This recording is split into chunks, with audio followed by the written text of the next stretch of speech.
was a senior now, but although I am 3 years older than she is, I was just a lowly junior. I'd been out sick for a long time, and then I'd gone to junior college. This real campus seemed wonderful to me, and it was such fun being with Eve again. Naturally, she had to show me around and try to bring me up to date. I was amazed that she wasn't engaged by now. She was prettier than ever. The number 1s are good. Let's have 2 of those, please. Make my number 3, if you don't mind. I don't see how you can eat so much so early in the morning. Are you on a diet by any chance? Of course I am, and you should be too. Every morning I exercise for 10 minutes. You can start right in tomorrow. Look, let's get this straight right now. You starve and you exercise. I eat and I watch you exercise. But it's really as necessary for you as for everybody else. Oh, cut it out. I wondered why Eve and I seemed different now, and I ended up by deciding that she was still the same attractive Eve, full of life, but a little self-centered and a little apt to push people around. I liked her as much as ever, but I wasn't so easy to push anymore. I didn't feel I needed her advice. Still, I didn't really resent it. Maybe it was that course in family relations last spring. I learned that it's a good idea to try to change yourself first if there has to be a change. Changing somebody else is practically impossible. Yet I must admit I was curious to know all about Eve, and she was more than willing to talk. Tell me about the boys you've met. You were saying something always happened. Well, whenever I meet a boy, I start asking myself, is he right for me? And I don't know, Mary, I really don't know. There was one you wrote about. His name was Alex, I think. Why did that fall through? That's just it, Mary, I don't know. I can't for the life of me figure out what happened. Take Alex, for instance, she said. I was down at Riley's one afternoon with the gang. I'd heard of him, but I'd never met him. He was a football star. I liked him, and he liked me right from the start. We found plenty to talk about, and neither one of us could figure out how we'd been on the campus for 2 years without ever meeting before. He was lots of fun. We decided to spend the afternoon together. It turned out that was just the first of a whole slew of afternoons. He was really sweet and, oh, well, just nice to be with. I guess I was a little proud, too, that a varsity football player was paying so much attention to little me. Well, as I said, Eve went on, we saw quite a bit of each other. But after a few months, his popularity got annoying. We were never really alone, and he never stopped worrying about his appearance. Did his collar look better buttoned or unbuttoned? Why, I could have been wearing a little number by Dior, and he wouldn't have noticed it. But if there was a new girl in the place, he was all eyes and smiles.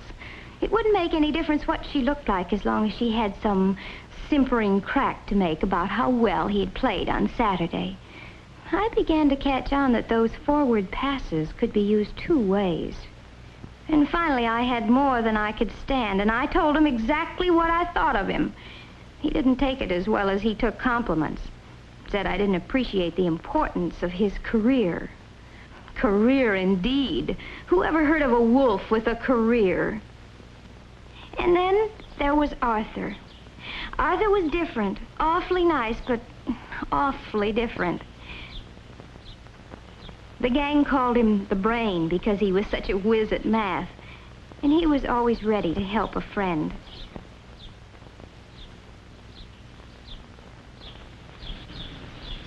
You're different from other girls. That's what you think. You're smarter. You're almost like a man. Oh, no, I'm very much the woman. I don't think of you that way at all. I don't get you at all. I know. You think math is exciting, but you really ought to get yourself straightened out. You'd be surprised how many things are just as exciting as math. Now, really, you don't think there's anything wrong with me? Oh, forget it. I've got to go now. We'll talk about it some other time. But there never was another time, said Eve. I was just another problem to him.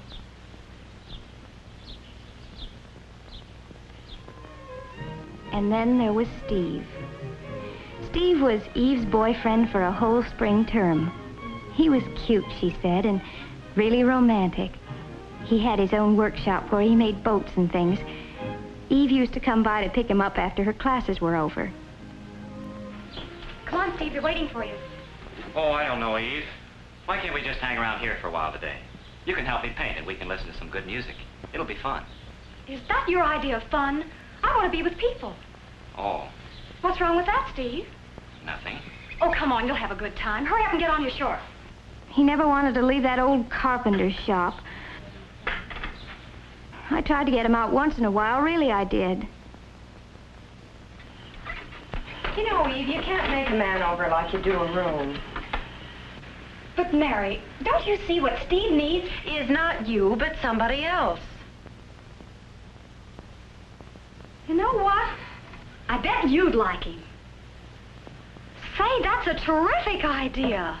Come on, we'll go over there right now. Right now? Sure. I thought it might be good to see some of these boys for myself. Besides, Steve sounded nice, and I thought I'd better begin to make some friends on the campus. Sure enough, we found him at the old stand, lost in thought and a pleasant job. It didn't take long to get the introductions over. Steve asked us in.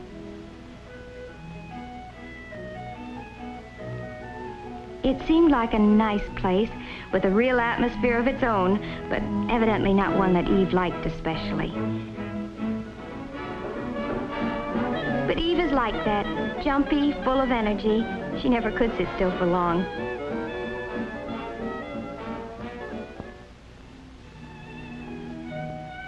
I'm different. Like Steve, I find it relaxing to keep away from groups sometimes and work out my troubles with my hands. Steve and I got along well together, though I could see he wondered how a friend of Eve's could be like me. He'd been thinking there was something wrong with him because he couldn't dance to Eve's fidgety tune. As a matter of fact, Steve was not the boy for me either, even though I liked him a lot. It would be too much like spending time with a twin brother. We're too much alike. I told all this to Eve the next day when we had a riding date. It was Saturday and the classes were over at noon. Now you see what I mean, Mary? All these boys are nice in their own way. They all have something I like, but it's only one side of their character. But the something Eve liked about a boy can't be separated from the rest of his personality.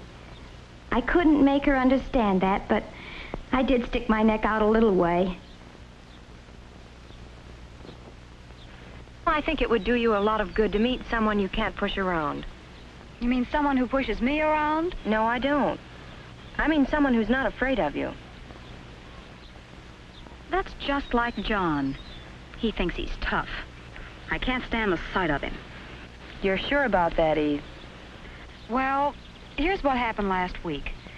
We drove out to the country together. We had a wonderful time. I can't remember when I've had so much fun. I guess we just clicked. Then, just as we were getting to know each other better, he says, "Let's go home." Was I mad? Here I was thinking he really cared, and he does a thing like that. But why did he do it? Oh, well, you see, it wasn't his car. He promised his friend he'd be back with it before 6. Now, look, Eve, you can stay if you want to. I'm not going to keep George waiting. So George is more important to you than I am, is that it? That's not the point. George can do without the car for once. If you really cared about me, you'd stay, George or no George.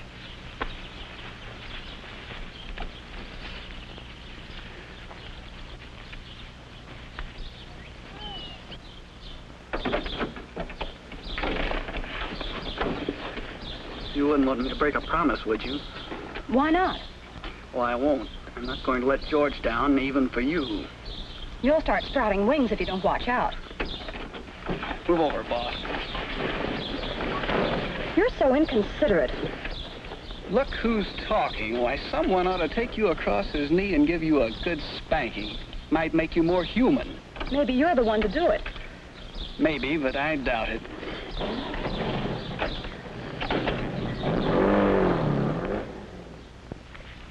He sounds like the best of all. Are you serious? Why?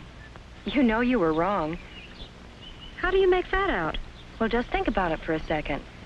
What were you asking him to do? Prove that he liked me? What's wrong with that? That would never satisfy you. Why not? Well, that's not what you really wanted. Well, what was it then? You wanted him to do what you told him to do. That's what you always want, Eve. That's terrible. I thought I'd gone too far, but now that she knew what she was doing, she could decide for herself if she wanted to change. That's always the hard thing to learn, that if any change is possible, it must be changing yourself. You have to take other people as they come, or else leave them alone. I started thinking about Eve's boys. They had the same problem. Steve liked Eve, and he liked his hobby, too. But he couldn't have both. It would be easier to find a girl who liked staying at home. While Arthur probably needs some help in order to change.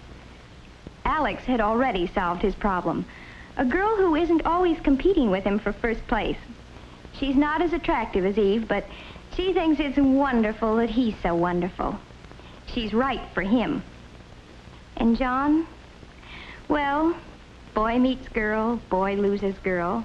Maybe boy knows what he wants and on what terms.